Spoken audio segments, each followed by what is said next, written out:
आज सर हमारे ये साथ कार्यक्रम हाँ सर हाँ हाँ सर ये कार्यक्रम हम लोग अगस्त से कर रहे हैं लगातार। बहुत बढ़िया, अच्छा है। हाँ इसमें ज्यादा लोग जुड़ जाएं तो बहुत अच्छा होगा, थोड़ा सा इंटरेक्शन करते रहें तो बहुत सारे हाँ सर समझ बढ़ती है इससे। हाँ, ठीक। हाँ ठीक है, शुरू कीजिए आतिश, मैं बंद करता हूँ।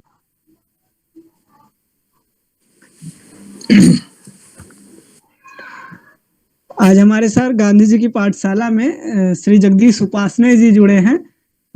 छत्तीसगढ़ के बालोद कस्बे और रायपुर शहर से अपनी पढ़ाई करते हुए छात्र आंदोलनों और सामाजिक सांस्कृतिक गतिविधियों से जुड़े जगदीश उपासने ने विधि की परीक्षा में गोल्ड मेडल हासिल किया।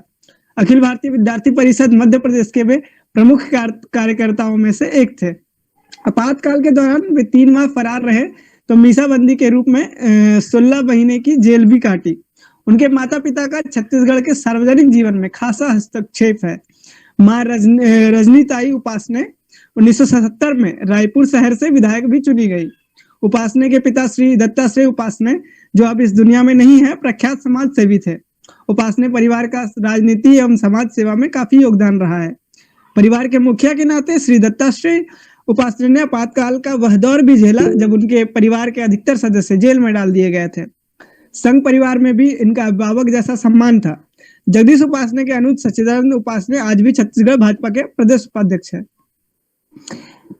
इन सबसे इतर ऐसे समय में जब हिंदी पत्रकारिता भाषाई अराजकता और इंग्लिश की दीवानी हो रही है, तब हिंदी की प्रांजलता और पठनीयता को स्थापित करने वाले संपादकों को जब भी याद किया जाएगा, जगदीश उपासने उनमें से एक हैं। वे कॉपी संपादन के मास्टर कहे जाते हैं। इंडिया टुडे के माध्यम से उन्होंने जिस हिंदी को प्रस्तुत किया वो प्रभावी, संप्रेषणीय और प्रांजल थी। वह ना तो अनुवादी भाषा थी, ना उसमें अंग्रेजी की नाहक शब्दों की घुसपैठ थी। एक ऐसी हिंदी थी जिसके पहली बार दर्शन हो रहे थे, पठनीय, प्रवाहमान और सीधे दिल में उतरती हुई। सही मायने में उन्होंने पहली बार देश को हिंदी की सरलता और सहजता के साथ साथ कठिन से कठिन विषयों को प्रस्तुत करने के सामर्थ्य के साथ प्रस्तुत किया। आज हमारा सौभाग्य है कि हमारे साथ जगदीश उपासने जी जुड़े हैं। मैं इस शेर के साथ उन्हें मंच पर आमंत्रित करूंगा कि कोई मिसाल नहीं है तेरी मिसाल के बाद, कोई मिसाल नहीं है तेरे मिसाल के बाद, मैं बेख्याल हुआ हूँ तेरी ख्याल के बाद, मैं बेख्याल हुआ हूँ तेरे ख्याल के बाद। तो इसी के साथ मैं सर से आग्रह करूंगा कि वो अपने अनुभवों से हमें पुष्पित और पल्लवित करें। सबको मेरा नमस्कार। मेरी आवाज सबको सुनाई दे रही है? अच्छा, ठीक। मेरा परिचय बहुत लंबा चौड़ा दिया गया। दरअसल मेरा परिचय सिर्फ इतना है कि मैं पत्रकार हूँ और 40-45 साल हो गए मैं पत्रकारिता ही कर रहा हूँ।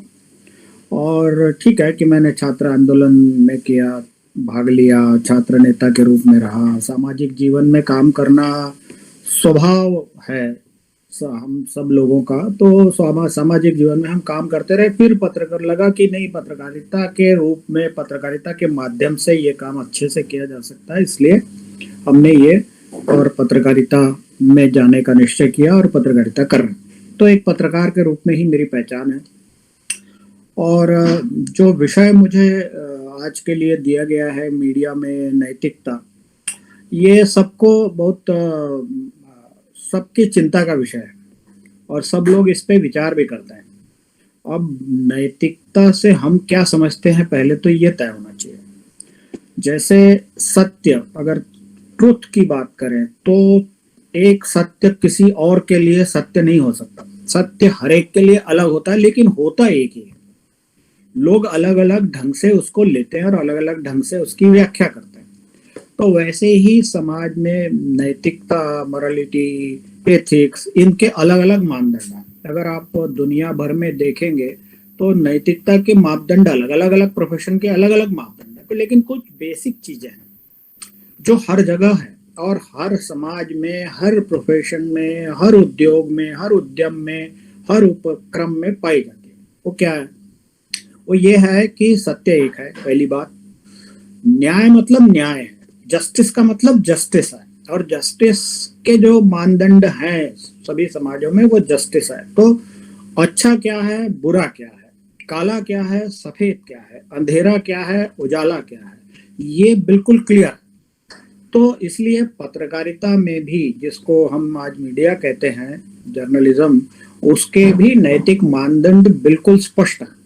और वो वही मानदंड है जो पत्रकारिता शुरू होने से पहले से चल रहे हैं। पत्रकारिता तो हमको पता है कि गुटनबर्ग ने प्रेस बनाई 1600 के आसपास, मध्य 1600 के मध्य में। उसके बाद और छपाई वपाई सब शुरू हुई, फिर सारा विस्तार हुआ और बड़ा विकास हुआ। लेकिन जो काम पत्रकारिता ने शुरू किया उसका मुख्य काम था, हम जो लोग पत्रकारिता के छात्र हैं वो पढ़ते हैं इसकी परिभाषा क्या है, टू इन्फॉर्म। लोगों को, किसको इन्फॉर्म करना? लोगों को, यानी समाज को इन्फॉर्म करना। टू एंटरटेन, उनका मनोरंजन करना। मनोरंजन करने का अर्थ जिस बॉलीवुड के मनोरंजन से नहीं है। मनोरंजन का अर्थ तो एक अच्छी कहानी देना भी मनोरंजन है, एक अच्छी सूक्ति छापना भी मनोरंजन है, मन को हल्का करने के लिए। क्योंकि जब आप इन्फॉर्म करते हैं तो इन्फॉर्म करने का मतलब होता है कि आप अच्छा बुरा दोनों ही तरीके से इन्फॉर्म करते हैं। समाज में अच्छा होता है, बुरा भी होता है, तो समाज का ही प्रतिबिंब मीडिया उसको दिखाता है। तो समाज में जो अच्छा हो रहा है, क्राइम बुरी बात है, तो क्राइम की खबरें भी होती है ना। तो अगर क्राइम हो रहा है तो रिपोर्ट नहीं करेंगे क्या? हम रिपोर्ट करेंगे। अब उसको कैसा करते हैं रिपोर्ट, उस पर सब चीजें निर्भर करती है। तो अच्छा क्या है, बुरा क्या है, वो मानदंड पत्रकारिता में भी है। टू इन्फॉर्म करना, टू एंटरटेन करना, और अब हम कहते हैं कि इसका काम टू इंस्पायर करना भी है। क्योंकि ये शब्द भले ही बाद में जुड़ा है, पहले पत्रकारिता की शुरुआत में ये चीजें नहीं थी, लेकिन इंस्पायर करना, लोगों को जागरूक करना। अब अगर आप, ये गांधी जी की पाठशाला है, गांधी जी का हिंद स्वराज आप में से कितने लोगों ने पढ़ा मैं नहीं जानता, लेकिन पढ़ना चाहिए आपको। बहुत छोटा डॉक्यूमेंट है, बहुत बड़ा नहीं, बड़े आसानी से पढ़ सकते हैं, बहुत सरल भाषा में लिखा हुआ है, और वो प्रश्न उत्तर में है। प्रश्न करने वाले भी गांधी हैं और उत्तर देने वाले भी गांधी हैं। छोटा सा है वो, कई उसकी आवृत्तियां निकली है, कई संस्करण निकले हैं, लेकिन मूल स्वरूप में कुछ बदलाव नहीं हुआ। बस एक शब्द गांधी ने बदला, जिस पर कि उनकी एक पाठक महिला ने आपत्ति की थी, उसको बदलने को तैयार हुए। उसके अलावा उन्होंने कुछ नहीं बदला। तो हिंद स्वराज को गांधी जी का वो विचार माना जाता है, जिस समाज को, देश को कैसा वो देखना चाहते थे उसमें। तो उस पे जो है उन्होंने पत्रकारिता पर भी एक सवाल का उत्तर दिया, खुद ही सवाल किया है और पूछा है। पाठक, मतलब पाठक, संपादक, वो संपादक हैं खुद और पाठक भी वो खुद हैं। तो पाठक का सवाल है कि आजकल हिंदुस्तान में स्वराज्य की हवा चल रही है। आपको पता होगा कि हिंद स्वराज जो है वो 1909 में और लंदन से जोहानिसबर्ग जाते हुए गांधी ने लिखा था, जहाज पर, पानी के जहाज पर।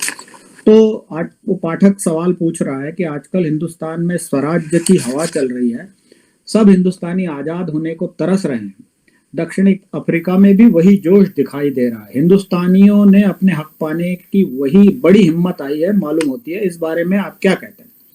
फिर उन्होंने जवाब दिया। आपने सवाल ठीक पूछा है, लेकिन इसका जवाब देना आसान बात नहीं। अखबार का एक काम तो, अखबार के बारे में ही, इससे पहले के जो सवाल है वो अखबार के बारे में। तो संपादक यानी गांधी कहते हैं, आपने सवाल ठीक पूछा है, लेकिन इसका जवाब देना आसान नहीं। अखबार का काम, एक काम तो यह है कि लोगों की भावनाएं जानना और उन्हें जाहिर करना। दूसरा काम है लोगों में अमुक जरूरी भावनाएं पैदा करना। मतलब कौन सी भावनाएं इस समय पैदा की जानी चाहिए, ये संपादक को, पत्रकार को समझ में आता है, क्योंकि वो समाज में रहता है। तो लोगों में अमुक भावनाएं पैदा करना, ये भी उसका काम है। और तीसरा काम है लोगों में दोष हो तो चाहे जितनी मुसीबतें आने पर भी बेधड़क होकर उन्हें दिखाना। ये 3 काम गांधी ने पत्रकारिता के बताए।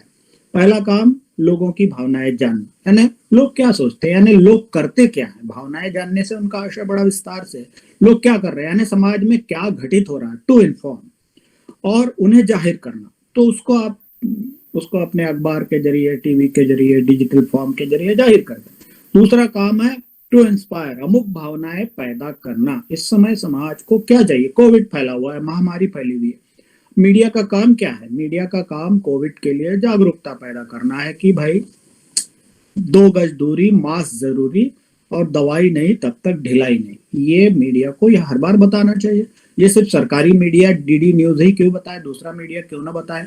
तो मीडिया को लगता है कि ये अब हमारा काम नहीं है, सरकार का काम है। कोविड महामारी को रोकना भी सरकार का काम है, किसानों की समस्याएं हल करना भी उसका काम है, कोविड को भी उसका रोकना उसका काम है, हमारी कोई ड्यूटी नहीं। तो ये कौन बताएगा कि भैया आपकी ड्यूटी है? गांधी कहते हैं कि अमुक जरूरी भावनाएं पैदा करना दूसरा काम है, और तीसरा काम है दोष है। दोष है ना, कोविड के जो प्रोटोकॉल है कोविड महामारी का, जो दुनिया भर के डॉक्टर, साइंटिस्ट, वायरोलॉजिस्ट, एपिडेमियोलॉजिस्ट बता रहे हैं, उसको समाज फॉलो नहीं कर रहा है। भारत में ही नहीं, दुनिया भर में नहीं कर रहा। तो ये गलती है, इसको बताएगा कौन? इसको मीडिया बताएगा। मीडिया बताता नहीं है, डरता है, कहता है कि भाई उसको बताने से मेरा पाठक, मेरा दर्शक नाराज हो जाएगा। गांधी बहुत स्पष्ट है इस बारे में। तो आप इसको नैतिकता के उनके जो मानदंडों में से एक आप मान सकते हैं। फिर एक और मैं उदाहरण दूंगा। दूसरा उदाहरण है जो गार्डियन, द गार्डियन नाम का अखबार है, इस समय लंदन से निकलता है, ठीक है, और पहले वो मैनचेस्टर से निकला करता था। 100 साल से ज्यादा का अखबार हो गया, और 100 साल के, बल्कि मेरा ख्याल अब 200 साल होने जा रहे होंगे।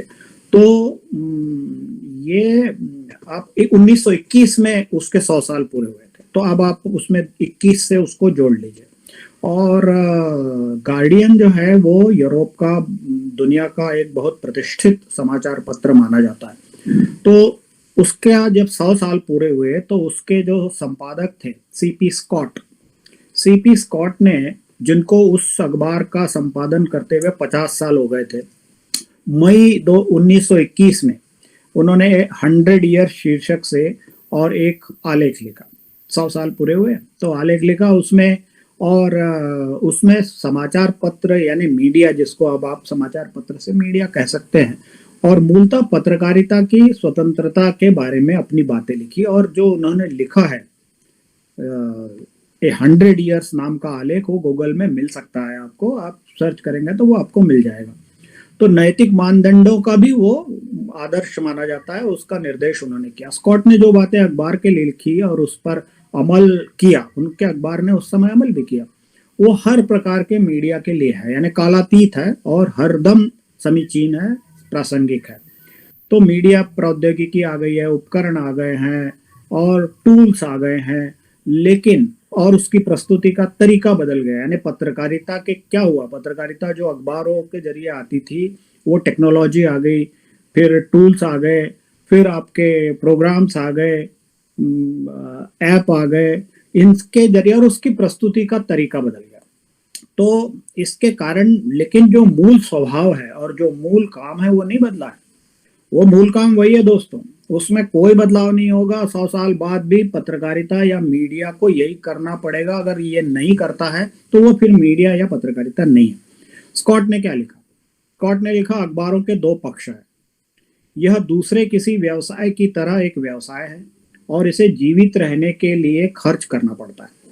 खर्च करना पड़ता है मतलब खर्च कमाना भी पड़ता है, यानी कमाई करनी पड़ती है। लेकिन यह व्यवसाय से बढ़कर भी कुछ है। यह एक संस्थान है, एक इंस्टीट्यूशन है। यह पूरे समुदाय यानी समाज के जीवन को प्रतिबिंबित और प्रभावित करता है, और यह और भी व्यापक नियतियों को प्रभावित करता है, डेस्टिनीज को प्रभावित करता है, प्रभावित कर सकता है। यह अपने स्वरूप में एक तरह से सरकार का उपकरण भी है। सरकार बहुत सारी पॉलिसीज बनाती है, प्रोग्राम्स बनाती है, कार्यक्रम करती है, तो उसको भी बताना मीडिया का काम है। उसको आप सरकार का भोपू, सरकारी गोदी मीडिया वगैरह कह लेते हैं, लेकिन आपको अंदाजा नहीं कि भाई वो कौन बताएगा। अरे कोविड का प्रोटोकॉल बनाया, आईसीएमआर ने दवाई बना रहा है, उसकी उपयोग ट्रायल चल रहा है, ये कौन बताएगा? सरकार के ये डाटा जारी करती है, ये मीडिया ही बताएगा। तो वो जो है वो समाज के जीवन को प्रभावित करता है, व्यापक नियतियों को, डेस्टिनीज को प्रभावित करता है, कर सकता है, और अपने स्वरूप में सरकार का एक उपकरण भी है। लोगों के मस्तिष्क और आत्मा से व्यवहार करता है। देखिए, बहुत बड़ी बात स्कॉट ने, सीपी स्कॉट ने कही है। लोगों के मस्तिष्क और उनकी आत्मा से बरतता है, व्यवहार करता है। उसका संवाद मनुष्य के मस्तिष्क और उसकी आत्मा से होता है। यह लोगों को शिक्षित कर सकता है, प्रेरित या उत्तेजित कर सकता है, या इसके उलट भी कर सकता है, इस तरह इसका लाभ कमाने तथा पावर, शक्ति हासिल करने को अपना पहला इस तरह इसका नैतिक और साथ में भौतिक अस्तित्व है कि ये लोगों को प्रेरित कर सकता है, उल्टा भी कर सकता है, उत्तेजित भी कर सकता है। तो इसका एक नैतिक और भौतिक अस्तित्व है, और इसका चरित्र और प्रभाव इन दो शक्तियों यानी नैतिक पावर और उसकी जो एक्चुअल पावर है, जिसको हम फिजिकल पावर कहते हैं, इन दोनों शक्तियों के संतुलन से तय होता है। देखिए, बहुत बड़ी बात है और छोटी बात नहीं है, ये बात अभी भी और हरदम चलने वाली है। संतुलन से तय होता है। यह सिर्फ लाभ कमाने, प्रॉफिट मेकिंग इंस्टीट्यूशन नहीं है, न ही ये पावर बन सकता है अपने आप में। स्कॉट कहते हैं इसका काम सिर्फ लाभ कमाना नहीं है, न ही पावर हासिल करने को अपना पहला लक्ष्य बना सकता है, या फिर यह स्वयं को अधिक बड़े और महत्वपूर्ण कार्य के लिए तैयार कर सकता है। वो कार्य का है, बता दिया उन्होंने, समाज को उसको इन्फॉर्म करना, जागरूक करना। स्कॉट क्या कहते थे? स्कॉट कहते थे अखबार का एक नैतिक मानदंड तो उसकी स्वतंत्रता होनी चाहिए, उसकी चाहे जो स्थिति या चरित्र हो, कम से कम उसकी अपनी आत्मा होनी चाहिए। हर मीडिया की अपनी आत्मा होनी चाहिए। पत्रकारिता के उच्च नैतिक मानदंडों का जो बखान उन्होंने किया हुआ है, उन्होंने कहा अखबार का प्राथमिक कर्तव्य समाचार इकट्ठा करना है, अपनी आत्मा के मरने का खतरा मानते हुए भी, चाहे हम खत्म हो जाएं, मानते हुए भी, और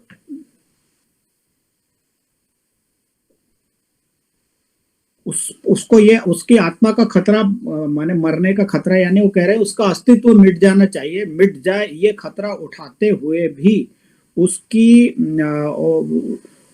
उसको ये पक्का करना चाहिए, यानी इंश्योर करना चाहिए कि उसकी खबरें टेंटेड ना हो, दूषित ना हो।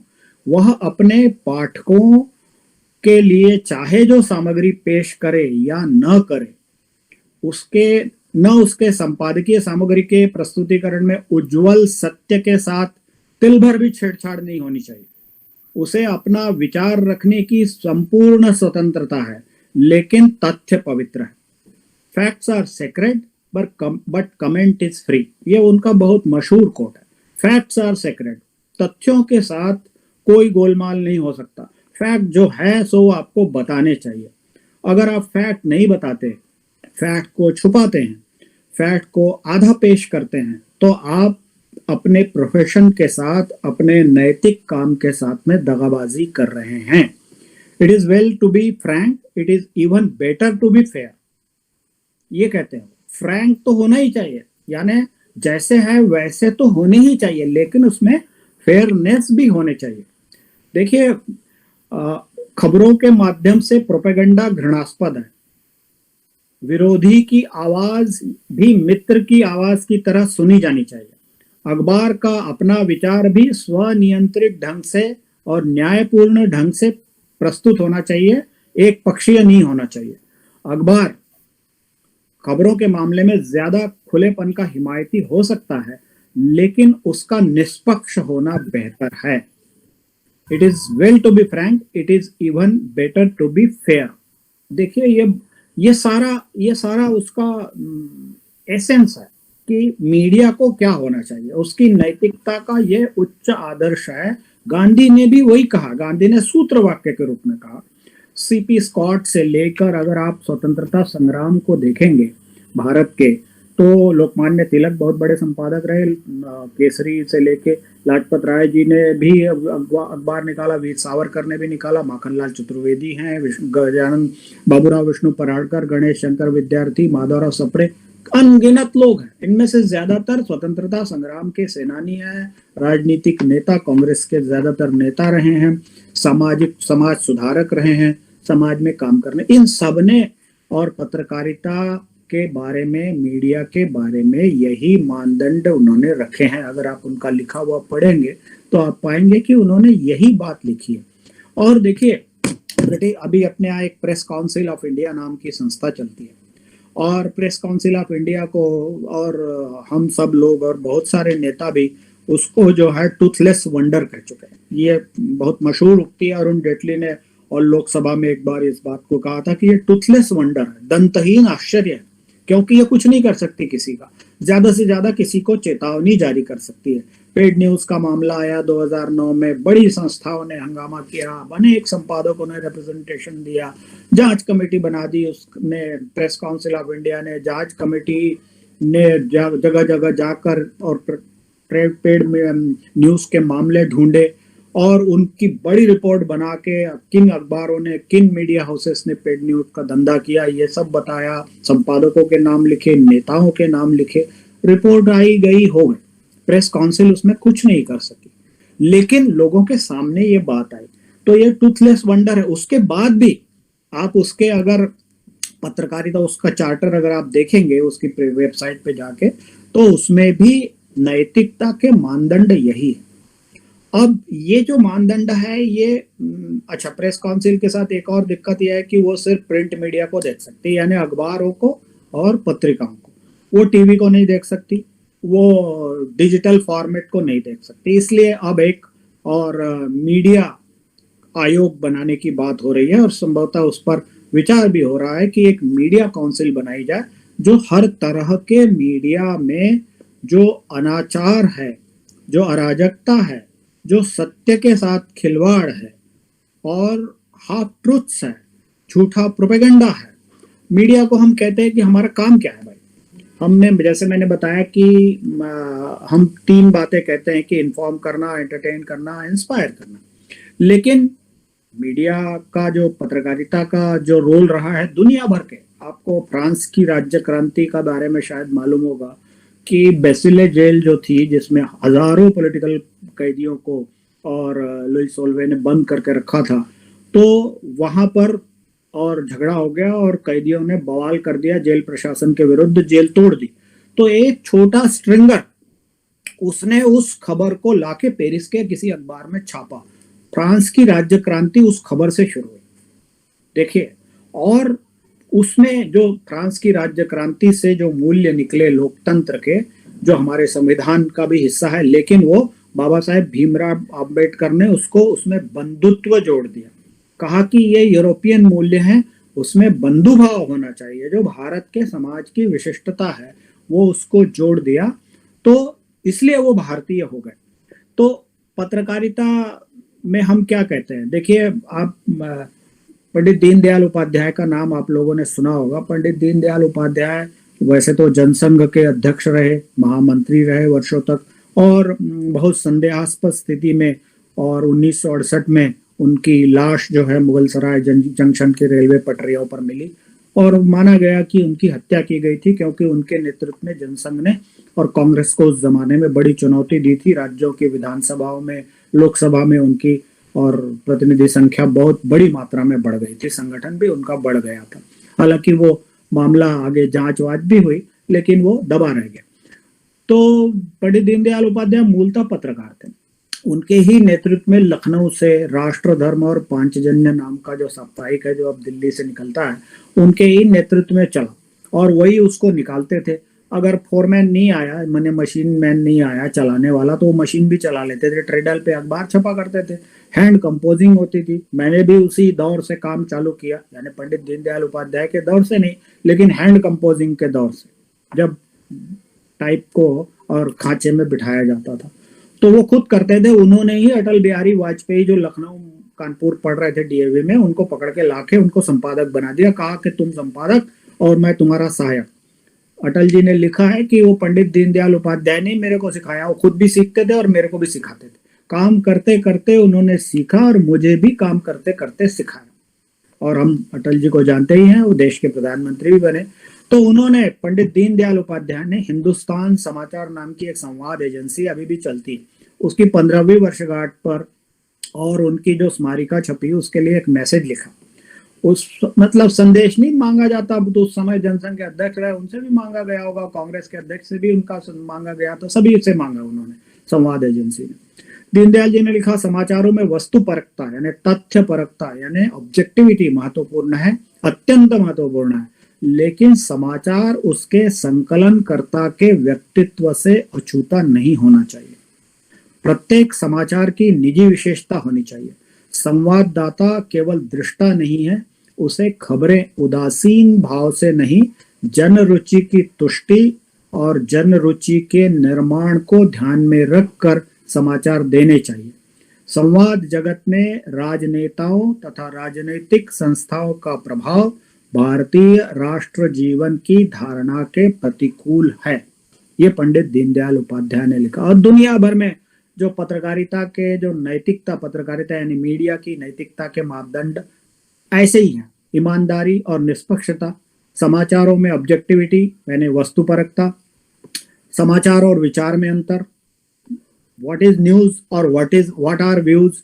तो जैसे कहा कि फैक्ट्स आर सेक्रेट पर कमेंट इज फ्री। स्कॉट ने बिल्कुल बहुत आदर्श वाक्य सूक्त कह दिया। उन्होंने कहा कि हाँ भाई, खबर आप दीजिए ना, लेकिन खबर में आप अपना जो विचार है, व्यूज है, उसको मत मिलाइए। खबर को खबर की तरह, तथ्य को तथ्य की तरह रखिए। प्योरली तथ्य जैसे हैं वैसे रखिए। गांधी ने तो कहा कि चाहे जितनी मुसीबतें आ जाए, सत्य को कहने से डरना नहीं। मीडिया को ये उन्होंने कहा।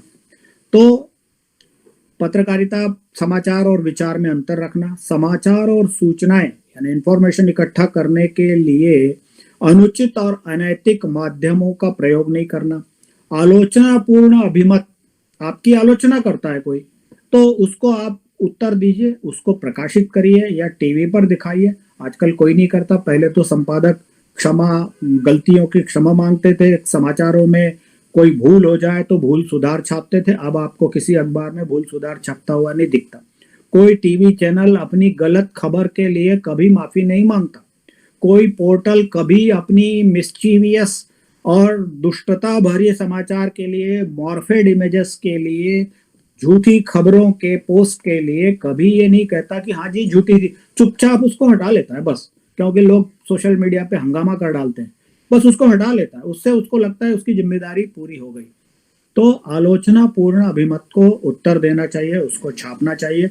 संस्था के बतौर, मीडिया एक इंस्टीट्यूशन है, कंपनियां चलाती है ना उसको, तो संस्था के बतौर और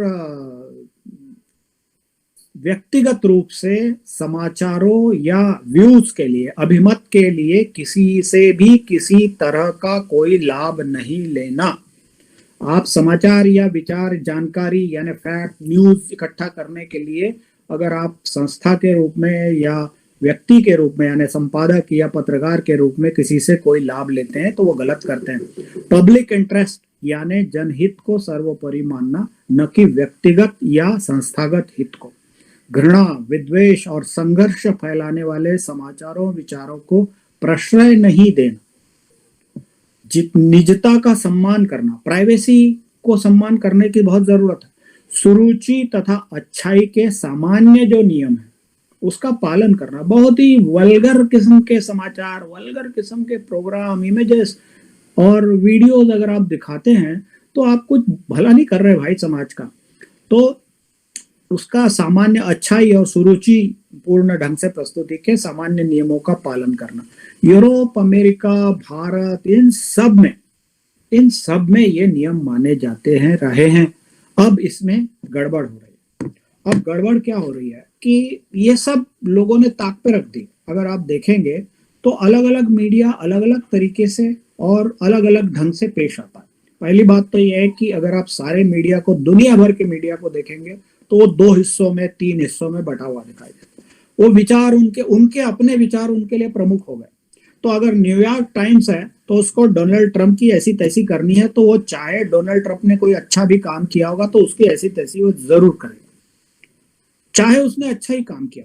भारत में मीडिया का एक बड़ा वर्ग जो नरेंद्र मोदी जी के प्रधानमंत्री बनने से 2014 से बड़ा और दुखी और बहुत ही मतलब उसके पेट में तब से ही दर्द है, तो वो उसको हर काम इस सरकार का खराब लगता है। उसको कोई भी काम होगा तो उसका वो मजाक उड़ाएंगे।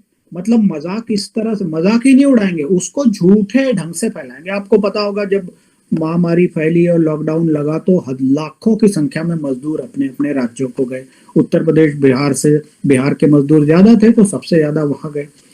तो उस दौर में बड़ी मॉर्फेड इमेजेस आई, मतलब झूठे फोटो, झूठे वीडियो, एकदम फर्जी किसी और देश के। और देखिए, एक बड़ी कोई पत्रकार है, उन्होंने तो मलेशिया का एक वीडियो अपने ट्विटर हैंडल पे और पेश किया।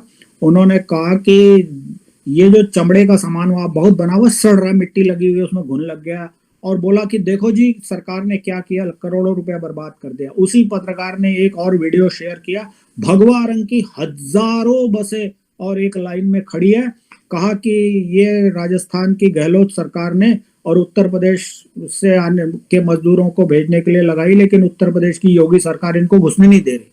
पता लगा वो इमेज जो है कुंभ मेले के समय जो भगवा रंग में रंगी बसें चलाई गई थी, उनकी इमेज थी। ऐसी झूठी कहानियां। तो मीडिया का एक बड़ा वर्ग, उसने उसके लिए अपना विचार ही प्रमुख हो गया। उस विचार के, उनको लगता है कि उस वर्ग को, मीडिया के उस वर्ग को ये लगता है कि जो वो कह रहे हैं, जो बातें वो लिख रहे हैं, जो बातें वो दिखा रहे हैं, समाज उसको जस का तस मान लेगा। ऐसा है नहीं, तब भी नहीं था जब सोशल मीडिया नहीं था। अब तो सोशल मीडिया में 2 मिनट में लोग बड़े बड़े संपादकों को उड़ा देते हैं, उनकी पोल पट्टी खोल देते हैं, लेकिन ऐसे बेशर्मी की इतनी हद हो गई है कि वो बाज नहीं आते। वो बराबर अपना झूठ धंधा, झूठ का आधा हाफ ट्रूथ्स का वो चलाते रहते हैं, उनको कोई फर्क नहीं पड़ता। ज्यादा से ज्यादा ये होगा कि वो ट्वीट या फेसबुक की पोस्ट उसको हटा लेंगे, लेकिन उससे ज्यादा नहीं, वो धंधा चलाते रहेंगे। उस दौर में, मजदूरों के पलायन के दौर में, जो पुराना जो राज्य था कांग्रेस के राज्य में, बड़े पत्रकारों को, बहुत पत्रकारों के एक बड़े वर्ग को बहुत लाभ मिला, सबको मालूम है वो कहानियां। अगर आपने नीरा डाडिया का केस आपको ध्यान होगा तो उस दौर में बहुत सी सामने आई थी। बाद में एक बड़ा कारपोरेट घराना है, उसके वोडाफोन का एक मामला चला था, उस दौर में भी अनेक पत्रकारों के नाम सामने आए कि किस तरह से, और कारपोरेट सेक्टर से किस तरह से, पॉलिटिकल लीडरशिप से लाभ लिए जाते रहे। लोगों ने न केवल अपनी संपत्तियां बनाई, विदेशों की फेलोशिप और सदस्यताएं ली, विदेशों की यात्राएं की, फ्री में हवाई जहाज की यात्राएं वो उनका परिवार करता रहा, अनेक बातें। तो वो एक बड़ा वर्ग है जिसको लाभ लेने की आदत लग गई। अब ये मोदी जी आ गए, उन्होंने कहा कोई पत्रकार को साथ नहीं ले जाऊंगा, किसी को मैं भाव नहीं दूंगा, मेरे लिए सब बराबर है। अब तो वो प्रेस कॉन्फ्रेंस ही नहीं करते, उनको जिससे बात करनी होती है कर लेते हैं, वो सबसे बात करते हैं। आप देखेंगे कि वो पहले बात किससे करते हैं, ट्विटर से, अपने समाज से बात करते हैं। अब वो टेक्नोलॉजी आप ही को यूज करना थोड़ी आता है, पॉलिटिकल लीडर्स को भी यूज करना आता है। मोदी जी इसका सबसे बढ़िया यूज करते हैं। अगर आप नरेंद्र मोदी ऐप को देखेंगे तो भारत का सबसे अच्छा ऐप है, इतना व्यवस्थित और इतना, और आप उससे सहमत होंगे असहमत होंगे और बात, लेकिन डिजिटल प्लेटफॉर्म का और कितना बढ़िया इस्तेमाल किया जा सकता है उसका वो उदाहरण, आप उसको जरूर देखिए। तो लोग, अब नेताओं को भी ये बात पता है, फिर भी एक बड़ा वर्ग है, दुनिया भर में है, ऐसा नहीं है कि सिर्फ यहीं पर है। अच्छा, फिर एक बात और है, दूसरा जो वर्ग है जिसको हम कहते हैं कि ये गोदी मीडिया। अरे भाई, कौन सा गोदी मीडिया होता है? जो भाजपा या भाजपा सरकार के गलत को भी सही बताता है, उसको तो आप जरूर कह सकते हैं, लेकिन अगर वो भाजपा सरकारों में की आलोचना भी करता है, उनके गलत कामों को और आपके सामने रखता भी है, लेकिन अच्छे कामों को प्रचारित प्रसारित भी करता है, अच्छा, राष्ट्रीय जीवन से जुड़े हुए, राष्ट्र की एकता, अखंडता और उसके जीवन मूल्यों से जुड़े हुए विषयों को अगर कोई मीडिया उठाता है तो आप कहेंगे उसको गोदी मीडिया। अब रिपब्लिक का केस ले, मैं रिपब्लिक के प्रस्तुतिकरण से बिल्कुल सहमत नहीं। उसके संपादक या उसके रिपोर्टर जिस ढंग से चीजें प्रस्तुत करते हैं, बहस का जो लेवल है, बहुत सारी चीजें जो मैं संपादक के नाते मुझे नहीं लगती ठीक, लेकिन मैं उसके लोगों को जानकारी देने के, लोगों को इंस्पायर करने के, उसकी स्वतंत्रता का हामी हूं। डॉक्टर अंबेडकर ने संविधान में प्रेस को कोई अलग से स्वतंत्रता लिखी नहीं संविधान में। उन्होंने कहा संविधान सभा में कि भाई मीडिया अपनी स्वतंत्रता समाज से ही प्राप्त करता है, इसलिए उसकी स्वतंत्रता कुछ अलग नहीं है। उसकी स्वतंत्रता वही है जो एक सामान्य आम आदमी की है, उतनी ही स्वतंत्रता मीडिया को भी है। तो उस स्वतंत्रता की रक्षा की जानी चाहिए या नहीं की जानी चाहिए। जब हम व्यक्तिगत स्वतंत्रता की बात आती है तो हम कहते हैं भाई देखो मेरी स्वतंत्रता, आपको कोई पुलिस वाला जबरदस्ती थाने में 12 घंटे 14 घंटे बिठा के रखे, कोई आरोप नहीं आप पर, कोई जुर्म नहीं, बस उसको आपकी शक्ल पसंद नहीं आई, आपको उसने बिठा लिया थाने में, तो आपको अच्छा लगेगा? नहीं लगेगा। तो जब हम अपनी स्वतंत्रता के लिए इतने सचेत होते हैं, तो चूंकि हम जो स्वतंत्रता भोग रहे हैं उसको एक्सपीरियंस कर रहे हैं, एंजॉय कर रहे हैं, उसी स्वतंत्रता को वो मीडिया का एडिटर भी करता है। तो अगर उसके साथ ऐसा होता है तो उसकी स्वतंत्रता का हनन होता है, या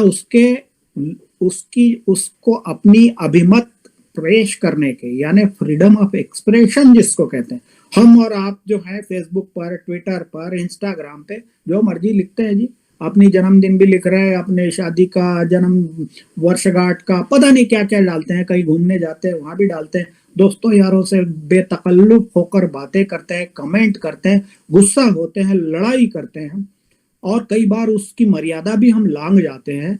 तो ये अधिकार आपको है, दूसरों को नहीं, उस मीडिया को नहीं। कभी कभी वो भी करता है ऐसा, आप ही से तो वो ले रहा है सारी ताकत, आप जैसे कर रहे हो वैसे ही वो भी कर रहा है, तो उसको वो अधिकार है, वो फ्रीडम ऑफ एक्सप्रेशन उसको है, और उसकी रक्षा की जानी चाहिए। भारत के संविधान में जो पहला संशोधन हुआ दोस्तों, वो, और अमेरिका के संविधान में पहला संशोधन हुआ, अमेरिका के संविधान का जो पहला संशोधन है जिसको फर्स्ट अमेंडमेंट कहा जाता है, वो प्रेस की फ्रीडम की रक्षा के लिए क्लियर कट लिखा हुआ है कि फ्रीडम ऑफ एक्सप्रेशन क्या है और उसकी रक्षा के क्या मानदंड है। भारत के संविधान में जो पहला संशोधन हुआ है वो प्रेस की स्वतंत्रता को सीमित करने के लिए हुआ है। इसको अगर आप पढ़ेंगे तो आपको पता लगेगा, और ये पंडित जवाहरलाल नेहरू के आग्रह पर हुआ। अंबेडकर इससे बिल्कुल सहमत नहीं थे, विधि मंत्री थे उस समय के, राष्ट्रपति डॉक्टर राजेंद्र प्रसाद इससे सहमत नहीं थे कि जो फ्रीडम ऑफ एक्सप्रेशन है अनुच्छेद 19(2) में, और जिसके वो उपाय बताए हैं, तो उस समय 6 उस पर पाबंदियां थी। पाबंदियां मतलब उसकी सीमाएं थी कि आप उसको पढ़ेंगे मौलिक अधिकारों के खंड में जाकर तो आपको वो दिखाई देगा। तो पब्लिक ऑर्डर के अगेंस्ट में अगर कुछ होता है तो पब्लिक ऑर्डर को डिफाइन करना, यानी सार्वजनिक व्यवस्था क्या है। कोई भी एक एसडीएम, कोई भी एक तहसीलदार, कोई भी एक नायब तहसीलदार एक अखबार को बंद कर सकता है, उसको कह सकता है कि ये पब्लिक ऑर्डर, डिसऑर्डर फैला रहे हो तुम अपनी खबरों से, तो उसको बंद कर सकता है, संपादक को जेल में डाल सकता है। उन्हीं कानूनों का नतीजा है कि रिपब्लिक टीवी को आप देख रहे हैं क्या हो रहा है, उसके एडिटर को बंद कर दिया, उसके सीईओ को बंद कर दिया, 25 दिन बाद जमानत पे छूटा बंदा। हर रिपोर्टर, हर पत्रकार, हर अधिकारी, कर्मचारी उसके पर मुकदमे डाल दिए महाराष्ट्र गवर्नमेंट। महाराष्ट्र गवर्नमेंट को क्या तकलीफ हुई भाई? तकलीफ ये हुई कि पालघर में 2 साधुओं को, और पालघर एक आदिवासी क्षेत्र है, वहां 2 साधुओं को जो गुजरात जा रहे थे अपने किसी कुलीग की अंत्येष्टि के लिए लॉकडाउन के समय, उनको मार दिया एक भीड़ ने। वो भीड़ कौन सी थी? वो भीड़ वो थी जो रिसेंटली कन्वर्टेड, वो क्रिश्चियनिटी को कन्वर्टेड लोगों की एक बड़ी भीड़ थी। और उसके पीछे की कहानी जो लोग उस समय के लोकल मीडिया में आई है, पालघर के, ठाणे के, और छोटे छोटे अखबारों में, छोटे छोटे पोर्टल्स में, व्हाट्सएप ग्रुप पर बहुत सारी चीजें शेयर हुई कि चूंकि वो आसपास के 2-3 गांवों में धर्मांतरण का बड़ा खेल चल रहा था, उनको लगा कि ये साधु जो भगवा रंग वाले हैं ये शायद उसको रोकने के लिए आए, इसलिए उसको मार दिया गया। तो इस कहानी को चूंकि रिपब्लिक के पास भी पहुंची होगी और चैनलों के पास भी पहुंची होगी, लेकिन सबकी हिम्मत नहीं होती। उसने कहा मैं दिखाऊंगा चाहे जो हो जाए, तो उसकी आपने खाट खड़ी कर दी। ओडिशा में ओटीवी चलता है, बहुत लोकप्रिय चैनल है, उसका भी यही हाल है, क्योंकि वो नवीन बाबू की सरकार की आलोचना करता है। उसको कौन चलाता है? उसको बैजयंत पांडा नाम के और सांसद है वो चलाते हैं। बैजयंत पांडा कल तक नवीन बाबू के आंखों के तारे थे, उनके दुलारे थे, अब वो भाजपा में है, भाजपा के उपाध्यक्ष हैं। बैजयंत पांडा के लेख आप times of India, Hindustan times या इंडियन एक्सप्रेस में लिखते पढ़ते रहते हैं, अच्छे पढ़ने लिखने वाले आदमी। उनकी पत्नी उस चैनल को, ओटीवी को चलाती है, ओडिया टीवी। उस चैनल सबसे लोकप्रिय चैनल है, अखबार भी वो निकालते हैं, पोर्टल भी है उनके। उसका भी वही हाल कर रखा है। उस रिपब्लिक का जो महाराष्ट्र गवर्नमेंट ने हाल किया, उससे बुरा हाल उड़ीसा सरकार ने उसका किया हुआ है। लेकिन ये तो बड़े संस्थान है दोस्तों, छोटे स्ट्रिंगर्स का क्या हाल है? आपको अंदाजा नहीं होगा कि क्या हालत होती है उनकी। एक गांव में एक स्ट्रिंगर खड़ा है, बैठा है, खबरें दे रहा है, अगर कुछ गलत उसको लगता है वहां से वो अपने फेसबुक पे डाल देता है, तो तत्काल आईटी एक्ट में सरकार अगर जरा माने बहुत ही ज्यादा असंवेदनशील है और उसको लगता है कि कोई भी खराब बात मेरी सरकार के बारे में नहीं जानी चाहिए सोशल मीडिया पर, मीडिया पर, तो तत्काल उसको आईटी एक्ट की और सेक्शन में पकड़ के बंद कर देता है। उत्तर प्रदेश में अखिलेश यादव जी की सरकार के समय ऐसे 2-3 किस्से हुए। भाजपा सरकार के समय भी 1-2 किस्से हुए, लेकिन बाद में पाया गया कि उनके जो पोस्ट थे वो समाज में विद्वेष और घृणा फैलाने वाले थे, वापस लेने पड़े। कोर्ट ने कहा ये वापस लो, आपने गलत काम किया। अखिलेश बाबू के समय अखिलेश बाबू ने फ्री और लैपटॉप देने की बात की कि जो ग्रेजुएट होगा या 12वीं पास होगा उनको लैपटॉप देंगे। दिया भी उन्होंने बहुत सारे लोगों को। अलग बात है कि बहुत जगह वो नहीं चला, लेकिन दिया। तो उत्तर प्रदेश के एक जिले के एक तहसील में वो लैपटॉप पहुंचा ही नहीं, बटा नहीं। तो 2 छात्रों ने, बेचारे होनहार विद्यार्थी थे, उन्होंने सोशल मीडिया पे पोस्ट डाल दी। तत्काल दूसरे दिन उनको गिरफ्तार कर लिया गया। 60 दिन से ज्यादा बेचारे जेल में रहे। उन्होंने कहा चाचा जी हम लैपटॉप क्या, हम कुछ नहीं मांगेंगे आपसे, हमको आप छोड़ दीजिए, हमको पढ़ने दीजिए। तो सरकारें इस हद तक जाती है, तो मीडिया क्या करे। गांधी ने कहा कि भैया डरना नहीं, चाहे जो मुसीबत आ जाए, बिल्कुल चाहे। गांधी ने भी यही किया है। अगर आप उस दौर के उनके अखबार, उन्होंने तो 2-2, 3-3 अखबार संपादक किए और ठीक से किए। बहुत सारे लोगों को लगता होगा कि नेता लोग जिसके संपादक होते हैं तो उनके सहायक लोग करते हैं। गांधी ने बिल्कुल, गांधी शुद्धता के और पवित्रता के और आदर्श, उच्च आदर्श, यानी आदर्श की कोई अगर सीमा होगी ना तो उसके एकदम टिल्लिंग में बैठे हुए गांधी मिलेंगे आपको। उतना ज्यादा, मतलब माने इतना चरम है उनका कि आप और हम उसका पालन नहीं कर सकते। आपने गांधी जी की जीवनी आत्मकथा पढ़ी होगी तो आप पाएंगे कि कैसे गांधी सोचते थे। उनका हिंद स्वराज पढ़ लीजिए, कैसा वो सोचते थे। मतलब एकदम ऊपर जाकर, कोई सामान्य मनुष्य ऐसे सोच ही नहीं सकता कि अच्छा इतना ऊंचा नैतिकता का इतना ऊंचा मानदंड होना चाहिए, इतना ऊंचा मितव्ययिता, किफायत किफायत की बात है। गांधी जी का एक छोटा सा किस्सा है। पवनार सेवाग्राम में अपनी वो कुटिया में, और वो एक दिन रात को, शाम को जो है, और मोमबत्ती ढिमरी जो होती है जिसमें वो जलाते हैं, उसको लेके और ढूंढ रहे हैं अपनी खटिया, वो खाट उनका जो था ना, वो जिसको खटिया मतलब तखत जो था, तखत के नीचे अगल बगल चारों कोनों में। तो मनुबेन उस उनकी कुटिया में आई, उन्होंने पूछा बापू आप क्या ढूंढ रहे हैं। तो उन्होंने कहा अरे यहाँ एक पेंसिल का टुकड़ा रखा था जिससे मैं लिख रहा था, वो पता नहीं कहाँ चला गया। तो मनुबेन ने कहा बापू अब पेंसिल तो घिस गई, उसको फेंक दिया मैंने। तो उन्होंने कहा अरे अभी उससे बहुत लिखा जा सकता है। ढूंढने लगे, मिल गए। कहा देखो अभी ये 15 दिन और चलेगा। मित व्ययिता का इससे मतलब एकदम चरम पे, एकदम एक्सट्रीम पे जाके गांधी के जो आदर्श हैं वो एकदम एक्सट्रीम पे। तो उन्होंने कहा मीडिया को, अखबारों को, कहा जो मुसीबत आ जाए, फांसी लग जाए तुमको, लेकिन सच बोलना से पीछे नहीं हटना। तो बहुत सारे लोग अब कर रहे हैं ऐसा, दुनिया भर में बहुत सारे लोग ऐसा कर रहे हैं।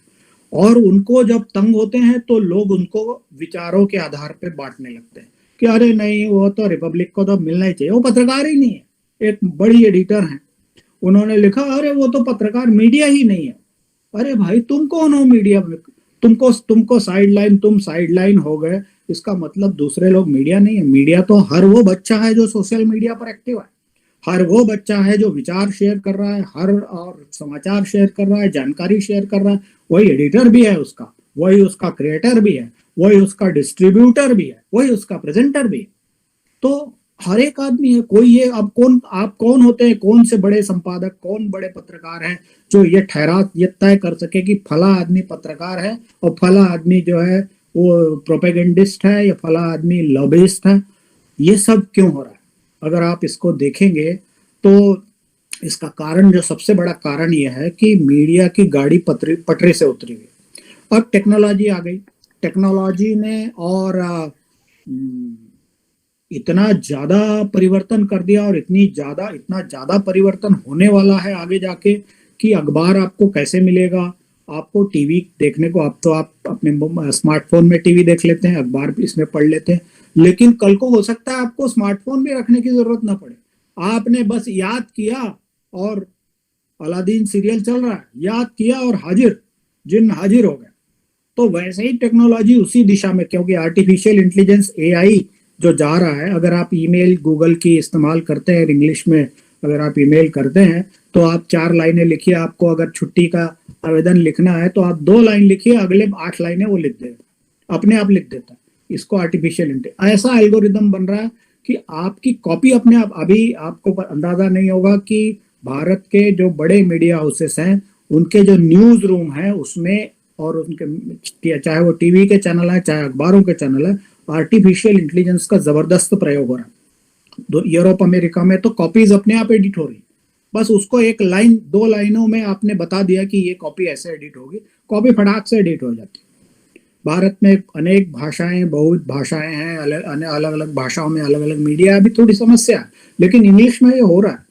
तो पता नहीं ये टेक्नोलॉजी कहाँ जाएगी। तो एक टेक्नोलॉजी आ गई, टेक्नोलॉजी महंगी है और निरंतर, और इसमें आविष्कार हो रहे हैं, निरंतर इसमें सुधार हो रहा है। पुरानी टेक्नोलॉजी 3 महीने में 6 महीने में चली जाती है, फटाक से नई टेक्नोलॉजी आ जाती है। तो इसलिए इसमें पूंजी का निवेश बहुत बढ़ गया, तो बहुत ज्यादा इन्वेस्टमेंट चाहिए। तो टेक्नोलॉजी और इन्वेस्टमेंट जो आ गया उसने एकदम से ये सारा उलट पुलट कर दिया मीडिया यानी पत्रकारिता को। अगर आप अमेरिका में न्यूयॉर्क यूनिवर्सिटी में, न्यूयॉर्क टाइम्स में भी वो लिखते हैं, क्ले शिर्की नाम के एक मीडिया टेक्नोलॉजिस्ट है, न्यूयॉर्क यूनिवर्सिटी में वो मीडिया टेक्नोलॉजी पढ़ाते भी हैं। क्ले शिर्की का एक ब्लॉग है 2009 में उन्होंने वो ब्लॉग लिखा था कि उन्होंने अपने ब्लॉग में लिखा कि जो इस समय मीडिया है यानी पत्रकारिता है, कुल मिला के उसमें एक क्लूलेसनेस की स्थिति है। पता ही नहीं क्या होने वाला है, पता नहीं क्या होगा, पता नहीं हम कहाँ जाएंगे, हमारा रेवेन्यू कहाँ से आएगा। और मीडिया, जैसे मैंने कहा कि मीडिया को रेवेन्यू कमाना है। सीपी स्कॉट को मैंने आपको पढ़ के सुनाया कि सीपी स्कॉट ने भी कहा राजस्व तो कमाना ही है, लेकिन सिर्फ राजस्व नहीं कमाना है, सिर्फ पैसा नहीं कमाना है, आपको मूल काम नहीं छोड़ना है, उस काम को करने के लिए पैसा कमाना है। तो उस काम को करने के लिए यानी टेक्नोलॉजी अगर अच्छी चाहिए तो आपको पैसा लगाना पड़ेगा, तो वो पैसा कमाना ही है, आपको विज्ञापन लेने ही है। लेकिन अगर आप उसके लिए अपनी आत्मा किसी को बेच देंगे, वो गड़बड़ है, वो नहीं करना है आपको। उसके बगैर अगर आप अपना रेवेन्यू कमा सकते हैं तो जरूर कमाइए और उतनी ही टेक्नोलॉजी लगाइए, उतना ही और डेवलपमेंट अपने यहाँ कीजिए। अब ये बातें होती नहीं है, इसलिए टेक्नोलॉजी और पूंजी, इनका जो हस्तक्षेप मीडिया यानी पत्रकारिता में आया है, उसने इस क्लूलेसनेस की स्थिति को पैदा किया। और अब अखबारों को ये समझ में नहीं आता कि अखबार चलाएं कि ना चलाएं। टीवी चैनलों को लगता है कि भाई मैं नंबर 1 चैनल बना रहूं, तो टीआरपी का खेल हो रहा है, मुकदमे दर्ज हो रहे हैं, फर्जीवाड़ा चल रहा है। हमने पेड न्यूज वेब न्यूज तो बहुत पीछे चला गया। आपको प्राइवेट ट्रीटीज का पता है, वही जो प्रेस काउंसिल ने जो कमेटी बनाई थी पेड न्यूज की जांच के लिए, उसने प्राइवेट ट्रीटीज का मामला भी पकड़ा था। बड़े बड़े मीडिया हाउसेस ने क्या किया कि वो बड़े कारपोरेट घरानों के साथ उन्होंने अंदर खाने समझौता कर लिया, कहा जी आप इतने शेयर अपनी कंपनी के हमको दे दो, यानी हमारे परिवार के सदस्यों को, आपकी न्यूज और आपकी खबरें, आप जो भी कोई प्रोडक्ट लॉन्च करोगे, जो भी कोई सर्विस जारी करोगे, तो वो हम सब फ्री में छापेंगे, चाहे आप अच्छा हो चाहे, और उसकी आलोचना नहीं करेंगे। तो अगर आप आलोचना नहीं करेंगे, कारपोरेट वर्ल्ड हर काम अच्छा ही करता है ऐसा तो है नहीं। बहुत सी चीजें ऐसी है जो प्रदूषण फैलाने वाली, बड़ी इंडस्ट्रियल यूनिट्स हैं, आप अपने जिले में देख लीजिए, अपने गांव में कोई अगर इंडस्ट्री है तो उसको कोई रोकने को तैयार नहीं, कोई उसको छापने को तैयार नहीं। क्यों नहीं छापने को तैयार? भाई विज्ञापन देता है, विज्ञापन देता है तो वो जो प्रदूषण फैलाए, नदी को खराब करे, तालाब को खराब करे, आपके जंगल को खराब करे, आप मंजूर कर रहे हैं। तो ये नहीं होना, ये आप जिसको हम नैतिकता कहते हैं, क्योंकि हम मूल कर्तव्य से भटक गए। महाभारत की कहानी, महाभारत में आपको पता होगा कि द्रोणाचार्य जो थे वो जब सेनापति बने कौरवों की सेना के, वहां लड़ाई में महाभारत में क्या होता था, एक सेनापति मर गया, मतलब मारा गया, तो दूसरा बड़ा कोई महारथी उसका सेनापति बनता था। तो गुरु द्रोणाचार्य के पहले कई सेनापति मारे जा चुके पांडवों की सेना के हाथों में, तो गुरु द्रोणाचार्य और सेनापति बने कौरवों की। और गुरु द्रोणाचार्य बहुत वीर पुरुष थे, आखिर गुरु थे, और उन्होंने ही पांडवों और कौरवों को युद्ध कला की शिक्षा दी थी, तो उनको सब हथियार आते थे। हर हथियार, हर अस्त्र, हर शस्त्र के बारे में वो जानते थे। उन्होंने जबरदस्त संहार करना शुरू किया, पांडवों की सेना को गाजर मूली की तरह वो काटने लगे। तो पांडव, युधिष्ठिर और सब लोग चिंतित हो गए। हर रात को शाम होने के बाद लड़ाई रुक जाती थी और लोग बैठ के अपना योजना बनाते थे अगले दिन की। तो पांडवों के खेमे में बड़ी चर्चा होने लगी और उदासी के कारण कहा जाने लगा है गुरु द्रोणाचार्य को रोका कैसे जाए भाई, ये तो खत्म ही कर देंगे और युद्ध हम हार जाएंगे। तो कृष्ण जो थे, जो कि सचमुच महाभारत के संचालक थे, उन्होंने कहा कि ऐसा है, अगर गुरु द्रोणाचार्य का ध्यान बांट दिया जाए लड़ाई से तो उनको मारा जा सकता है, तब वो कमजोर हो जाएंगे और तब उनको मारा जा सकता है। तो लोगों ने पूछा उनका ध्यान कैसे बटाया जाएगा भाई, वो तो एकदम एकाग्र चित्त होकर लड़ने वाले व्यक्ति है। जो अर्जुन को चिड़िया की आंख से इधर उधर तीर नहीं मारने देते थे, वो तो उनसे भी ज्यादा एकाग्र चित्त वाले हैं। उन्होंने कहा अश्वत्थामा उनका पुत्र है और अश्वत्थामा से वो बहुत प्रेम करते हैं। अश्वत्थामा किसी दूसरी जगह लड़ाई का खूब बड़ा मैदान था, कई योजन में कई किलोमीटर तक फैला हुआ था कुरुक्षेत्र, तो कहीं और लड़ रहा होगा, उसको वहां एंगेज रखो।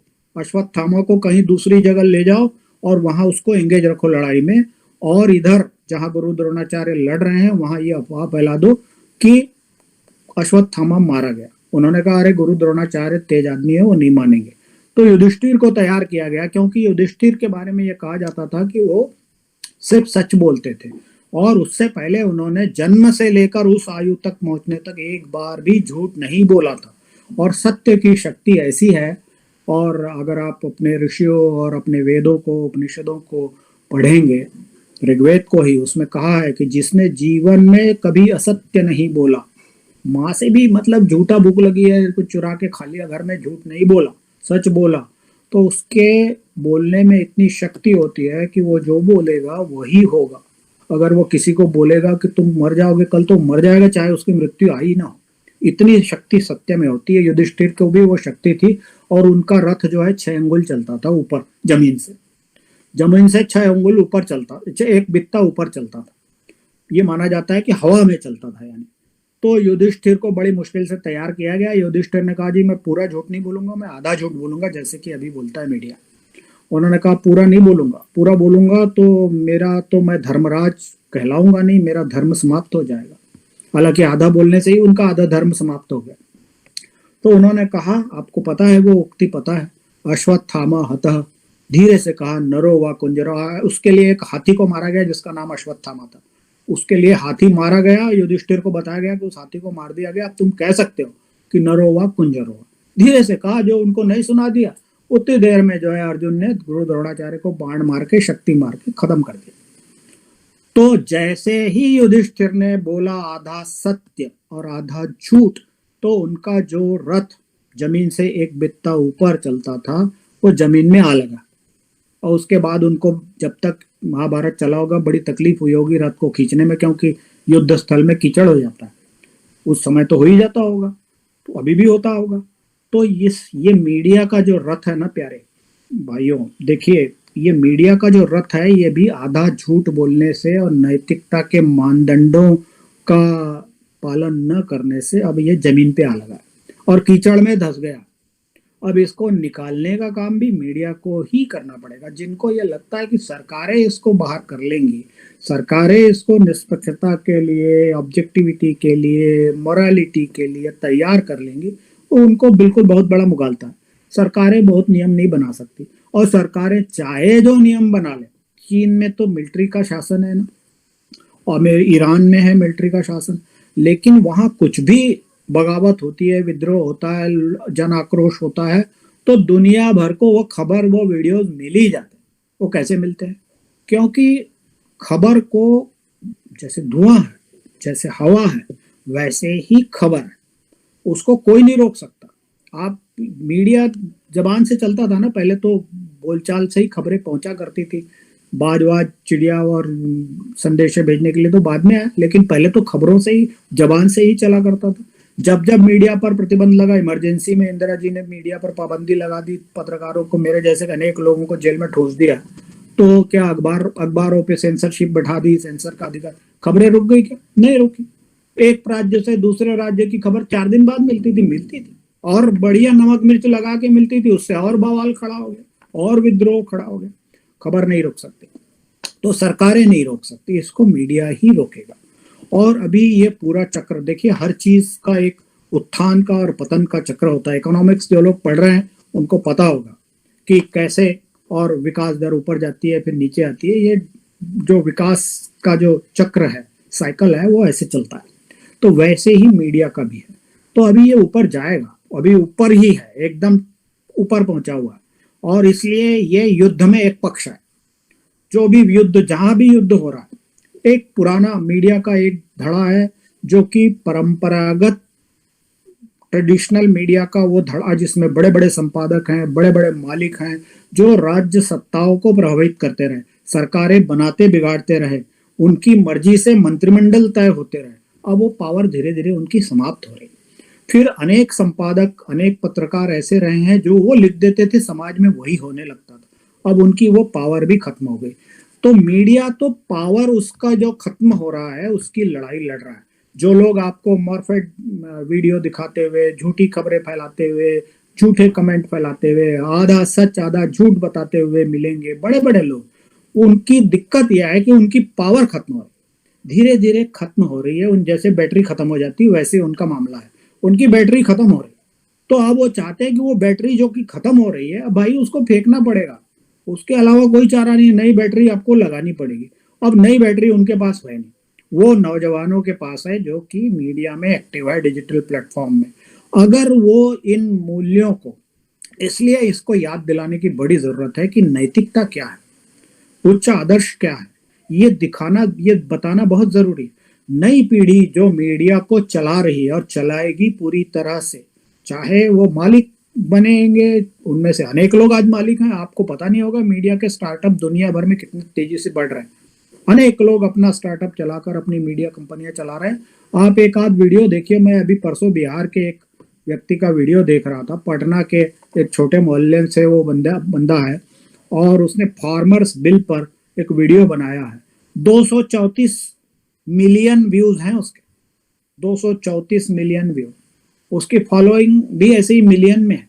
अभी मैंने एक गांव की महिला का, जो गांव का वीडियो है, उस सहजन की सब्जी कैसे बनाए, उसका वीडियो उन्होंने बना के डाला है। उन्होंने इंडियन वेजिटेबल, ऐसा कुछ नाम है उनके चैनल का। गांव की महिला है, भैंस रंभा रही है, उसकी आवाज भी आप सुन सकते हैं। छत पे बैठ के वो सहजन की सब्जी बना रही है। उनका भी वही हाल है, लाखों व्यूज है। ये है मीडिया चलाने वाले लोग। इनको पता है कि ईमानदारी क्या है, इनको पता है कि नैतिकता क्या है। तो अगर जो लोग मीडिया के मालिक हैं, जो लोग मीडिया को चला रहे हैं, अगर वो भूल रहे हैं तो वो खत्म हो जाएंगे। और ये लोग, आप में से अनेक लोग जो सोशल मीडिया पर और नीति नियमों का और अच्छे बुरे का, न्याय का अन्याय का, सच का झूठ का, उजाले का अंधेरे का ध्यान रखते हैं, जैसे अपने व्यक्तिगत जीवन में रखते हैं, उसका पालन करते हैं, वो लोग मीडिया चला रहे हैं और वही लोग आगे जाकर चलाएंगे। तो धीरे धीरे ये चीजें आएंगी। लेकिन अभी बहुत ही संकट काल है, कोरोना काल की तरह मीडिया का भी एक संकट काल है। और मीडिया जो पुराना है वो नहीं चलेगा, सारे पुराने स्ट्रक्चर खत्म हो जाएंगे, नए स्ट्रक्चर बनेंगे। पता नहीं टेक्नोलॉजी इसको कहाँ ले जाएगी, पूंजी कितना इसको चलाएगी, कितने इंडस्ट्रियल, अभी तो बड़े बड़े इंडस्ट्री वालों के पास हर तरह का मीडिया है। रूपर्ट मर्डॉक तो एक ही चीज है, भारत में रिलायंस इंडस्ट्री के पास चैनल है, अखबार है, डिजिटल पोर्टल है, रेडियो है, भास्कर के पास है, जागरण के पास है, अनेक लोगों के पास क्रॉस मीडिया ओनरशिप है। उनको लगता है कि हर तरह के मीडिया में हम अपनी बात कह सकते हैं। ऐसा है नहीं। आप अपनी बात कहेंगे, लोग उसका सच क्या है, दूध का दूध और पानी का पानी करने की ताकत लोगों में है। जो मीडिया का उपभोक्ता है, आज मीडिया के उपभोक्ता हम कहते हैं कि ये हमारा और उपभोक्ता है। मीडिया में यही बात होती है, इसी भाषा में बात की जाती है कि ये जो मीडिया का हमारा जो उपभोक्ता है, उस कंज्यूमर, मीडिया को कंज्यूम करने वाला, इस कंज्यूमर को क्या देना चाहिए कि वो खुश रहे। जितना ज्यादा कंज्यूमर को खुश रखोगे, उतना ज्यादा विज्ञापन मिलेगा, उतना ज्यादा मेरी पावर बढ़ेगी। तो हर मीडिया यही करता है। तो लेकिन उसके लिए फिर नैतिक अनैतिक, सदाचार कदाचार, झूठ सच, न्याय अन्याय, उजाला अंधेरा, इन सबको ताक पे रख दिया तो खत्म हो जाएगा, ये नया मीडिया आएगा। लेकिन इस समय दोस्तों सब संकट का काल है, ये बात सच है। और जो लोग आज भी मीडिया का जो मूल कर्तव्य है उसका पालन कर रहे हैं, चाहे वो बहुत खराब तरीके से ही क्यों न कर रहे हैं। मेरा मानना है चाहे छोटा अखबार है, लड़ रहा है वो, उसको लगता है कि यार ये अन्याय है, अनुचित है, तो सरकार से या किसी दादा से या किसी बड़े पूंजीपति से अपने जिले में लड़ रहा है तो उसकी मदद की जानी चाहिए, उसका वाहवाही की जानी चाहिए। वैसे ही अगर राष्ट्रीय लेवल पर अगर कोई ऐसा करता है, भले ही आप उससे सहमत नहीं है, असहमत है, उसकी मदद की जानी चाहिए, उसकी फ्रीडम की, उसके अधिकार की, उसकी स्वतंत्रता की रक्षा की जानी चाहिए। जो लोग ये आज नहीं करेंगे, कल को उनका वही हाल होने वाला है। ये हमने इमरजेंसी में देखा है। तो मीडिया ठीक होगा, लेकिन इस समय सचमुच संकट का समय है और इसको ठीक करने की जिम्मेदारी हम सब पर है, क्योंकि हम सबसे ज्यादा, अगर हम नहीं होंगे तो कोई भी मीडिया नहीं चल सकता। टीवी चैनलों का सारा गोलमाल इसी से चलता है कि भाई कितना लोग उसको देखता है, और अखबार की पाठक संख्या से उसको विज्ञापन मिलते हैं, उसकी ताकत तय होती है। तो अगर हम नहीं हैं तो वो भी नहीं है। तो हमसे ही उनकी आज़ादी है, हमसे ही उनकी पावर है। अगर हमने उसको ढील दे दी और हमने उनको नज़रअंदाज करते रहे और हम भी उनकी तरफ बट गए, तो मानकर चलिए कि वो आगे बढ़ेंगे और हम इल इन्फॉर्म्ड रह जाएंगे। हमको वो बातें जो मीडिया है, वो जो हमारे लिए उसको करना चाहिए, वो नहीं करेगा और हम चुपचाप सहते रहेंगे। थैंक यू, मेरी बात हो गई पूरी।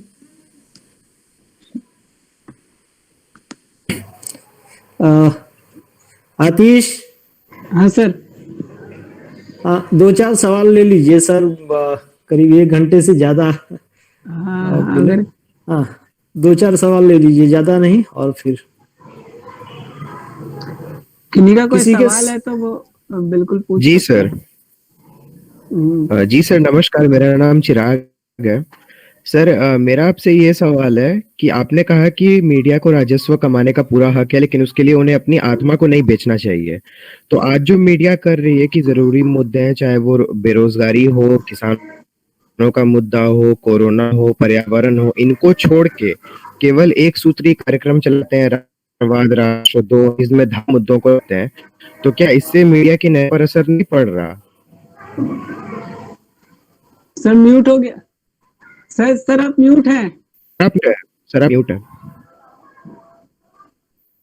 हाँ, निश्चित रूप से पड़ रहा है, लेकिन एक बात और इसमें जोड़ने की है और एक बात और उसमें समझने की है कि मीडिया का एक काम जो है, चूंकि अब परिस्थितियां ऐसी हो गई हैं, चाहे हम लोकतंत्र में रह रहे हों, लेकिन लोकतंत्र का जैसा स्वरूप दुनिया भर में हो रहा है कि लोकतंत्र को ही पावरफुल लोगों ने, कॉर्पोरेट्स ने, ऐसे आपको देखेंगे कि वो लोकतंत्र को समय समय पर, जो भी ऑर्गेनाइज ग्रुप है, लोकतंत्र की सबसे बड़ी कमजोरी क्या है? लोकतंत्र की दुनिया की सबसे अच्छी व्यवस्था है, आज भी सबसे अच्छी व्यवस्था और रहनी चाहिए, लेकिन उसकी एक कमजोरी है, कोई भी व्यवस्था फुल प्रूफ नहीं है, डेमोक्रेसी भी फुल प्रूफ नहीं है।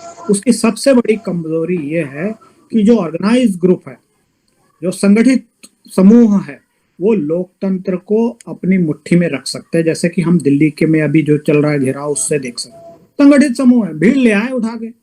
तो आप ठीक है, हम उसके मुद्दों से सहमत होंगे, असहमत भी होंगे कई मुद्दों से, लेकिन ऐसा कोई भी कर सकता है। जिले में, गांव में आप देख सकते हैं, लोग खड़े हो जाते हैं जाति के आधार पर, समुदाय के आधार पर। तो उस समय मीडिया को क्या करना चाहिए? उस समय मीडिया के लिए बहुत मुसीबत का काम है और बहुत दुविधा का समय है।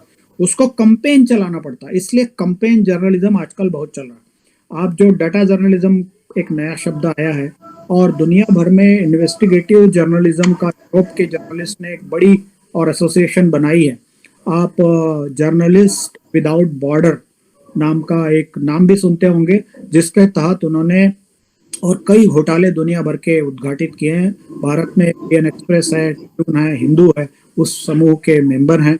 आपने अभी पनामा पेपर्स देखा होगा, उससे पहले और भी कई रहस्योद्घाटन हुए। तो ये कंपेनिंग है। ये कंपेनिंग अगर आप नहीं करेंगे तो ये जो संगठित सत्ताएं हैं लोकतंत्र के भीतर, ये उपसत्ताएं हैं जो हैं, इनकी मनमानी को आप नहीं रोक सकेंगे। तो कुछ समय तो ठीक है, लेकिन आप 12 महीने एक ही चीज चलाते रहे, ये गड़बड़। इससे ये करना नहीं चाहिए। आपको एक निश्चित समय अवधि के लिए चलाना ही पड़ेगा, वो आपकी ड्यूटी है। उस समय तो मैं यही चलाऊंगा, दूसरा कुछ नहीं चलाऊंगा, तो ठीक बात है। उतना मंजूर है, लेकिन आप उसको इतना लंबा खींच जाए कि लोग रिमोट से आपको बदल दे, वो नहीं होना। धन्यवाद सर।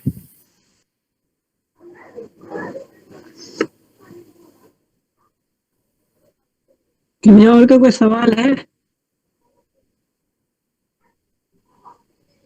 जी सर, तो मेरा सवाल ये है कि जैसे आपने कहा कि जो आजकल मीडिया जिस तरह से झूठ का प्रचार करने लग गया है, तो उस वजह से शक्तियां जो पहले काफी शक्ति थी, तो जो क्या आपको लगता है कि जो मतलब मेरा सवाल सिर्फ इतना सा है कि आपको क्या लगता है कि जो मीडिया की जो शक्ति है वो उनके झूठ बोलने की प्रवृत्ति की वजह से खत्म हो गई है, या फिर मीडिया की वो शक्ति खत्म हो गई है, इस वजह से ये प्रवृत्ति चालू हो गई है?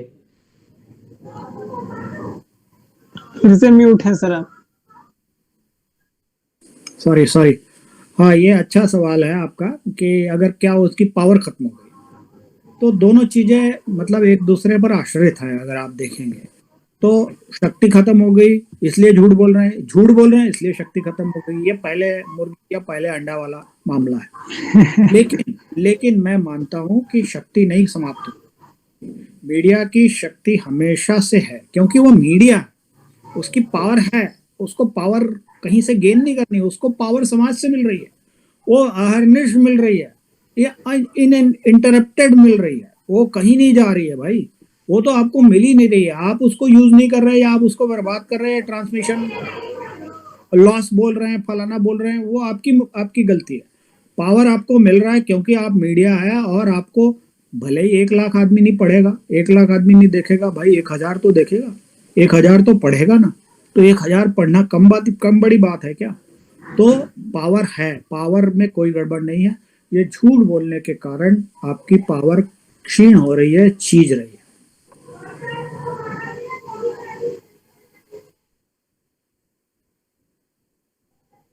ठीक है आतिश, धन्यवाद ज्ञापन कीजिए। हाँ सर इतने व्यस्त समय में से हम लोगों के लिए समय निकाले। हमारे भी अभिभावक हैं सर, आप लोग के भी अभिभावक हैं। बिल्कुल। दिल्ली स्कूल ऑफ जर्नलिज्म को बनाने में सर का बड़ा योगदान है। सवाल सर मेरा आतिश, मधु का सवाल है सर। अच्छा मधु आपका सवाल है, चलिए मधु का सवाल ले लीजिए, उसके बाद धन्यवाद ज्ञापन। हाँ सर। हाँ सर, जगदीश सर, मेरा नाम मधु है और मैं 33 वर्ष की छात्रा हूँ। सर, जो विज्ञापन दाता होते हैं सर, वो कहीं ना कहीं मीडिया हाउस को सर कंट्रोल करते हैं, और वो जिस तरह की वो खबरें चाहेंगे वैसे ही खबरें वो मतलब उनके अनुसार ही छपेगा। तो सर ये विज्ञापन सर लेने का सर जो सीमा होती है सर, उसको तय नहीं किया जा सकता है क्या? पहले तो ये धारणा गलत है कि विज्ञापन दाता या उसकी नीतियों को प्रभावित करते हैं या कर सकते हैं। सरकारें खास तौर पे, सरकारों का जो है वो कहीं लिखित में नहीं होता है, वो अलिखित होता है। देखिए, हम लोगों ने इस पत्रिका को मैं चलाता, उस मायावती जी उत्तर प्रदेश के मुख्यमंत्री थी, और मायावती जी के एक कवर स्टोरी हमारे यहाँ प्लान हुई, जिसकी खबर उनको लग गई कि वो इंडिया टुडे में वो कवर स्टोरी छप रही है, जिसमें वो खबर कवर पर होंगी, और कुछ घोटाले घपले वाली खबर थी। तो वहां से ये संदेश आया कि अगर आपने ये कवर स्टोरी छापी तो उत्तर प्रदेश सरकार के विज्ञापन आपको नहीं। तो हमारे यहाँ एडिटोरियल मीटिंग में, और जो हमारे ग्रुप के प्रधान संपादक थे, उन्होंने कहा कि कोई बात नहीं, नहीं मिलेंगे तो नहीं मिलेंगे, लेकिन अगर कवर स्टोरी में आप विश्वास है कि ये बिल्कुल सही है। हमने कहा बिल्कुल सही है। तो उन्होंने कहा छापो, गो हेड। हमने वो छापी। 2 महीने उन्होंने नहीं दिए, तीसरे महीने उनको झक मार के देने पड़े, क्योंकि हमको हमारी पत्रिका सबसे ज्यादा पढ़ी जाने वाली पत्रिका थी। राजस्थान में वसुंधरा राजे की सरकार थी, इससे पहले राजस्थान पत्रिका से उनकी लड़ाई हो गई। इस कदर लड़ाई हो गई कि राजस्थान पत्रिका के संपादक को बहुत दुखी होकर एक फेसबुक पोस्ट लिखनी पड़ी, लगभग रोने की स्थिति में। उनको विज्ञापन देना बंद कर दिया वसुंधरा राजे ने। राजस्थान पत्रिका ने तय किया कि वसुंधरा राजे का नाम ही नहीं छापेंगे, मुख्यमंत्री लिखेंगे सिर्फ। उन्होंने किया भी ऐसा ही। लेकिन हुआ क्या? हुआ ये कि वसुंधरा राजे ने उनको विज्ञापन नहीं दिए, लेकिन बाद में उनको विज्ञापन शुरू करने पड़े, और राजस्थान पत्रिका ने भी जो एक पक्षीय अभियान उनके खिलाफ चला रखा था, उनकी सरकार के खिलाफ, अच्छे को भी बुरा कहने वाला, वो उनको बंद करना पड़ा। तो विज्ञापनदाता प्रभावित नहीं कर सकते। अगर मीडिया हाउस ये ठान ले, और विज्ञापनदाता की व्यवस्था है, मजबूरी है, अगर कोई एक नंबर 1 अखबार है तो उसको विज्ञापन नहीं देगा तो उसका माल नहीं बिकेगा या उसकी बात लोगों तक नहीं पहुंचेगी। सरकारों को भी उसी को विज्ञापन देने पड़ेंगे, क्योंकि सरकार की योजना, कार्यक्रम, नीतियों की जानकारी समाज तक तभी पहुंचेगी जब उस अखबार को या उस चैनल को विज्ञापन देगा। कुछ लोग तो, कुछ मुख्यमंत्री, कुछ नेता फ्री फंड में विज्ञापन देते रहते खुश करने के लिए, तो ना भाई तुम हमारे खिलाफ कोई खबर वबर ना दिखाओ और प्रदूषण पे विज्ञापन दे दो, पराली जलाने पे दे दो। ऐसे बहुत लोग करते ही हैं, सरकारें ऐसा करती रहती है, हर सरकार करती है, इम्पैक्ट फीचर भी चलते हैं। लेकिन कभी ऐसा हो नहीं सकता अगर मीडिया ये ठान ले कि भाई हम आपसे प्रभावित नहीं होंगे, आपने कोई एहसान नहीं किया हमारे ऊपर, हम नंबर 1 है या हम नंबर 2 है या नंबर 3 है, तो फिर कोई प्रभावित नहीं हो। लेकिन अगर पहले से सांठगांठ है, पहले से मिली भगत है, तो फिर आपको विज्ञापन देने या नहीं देने से कुछ फर्क नहीं पड़ता। सांठगांठ से आप वही करेंगे जो वो चाहेंगे। Thank you sir. बहुत आभार जगदीश सर, आप अपने व्यस्त जीवन से हमारे लिए समय निकालें और हमें उस दौर से लेकर इस दौर तक पत्रकारिता को लेकर इतनी समझ दी। लोकतंत्र में पत्रकारिता और पत्रकारिता में नैतिकता दोनों विषय पे आप इतने सहज रूप से हमें बताएं, तो हम आपके हम नवपोध हमेशा आपके लिए आभारी रहेंगे।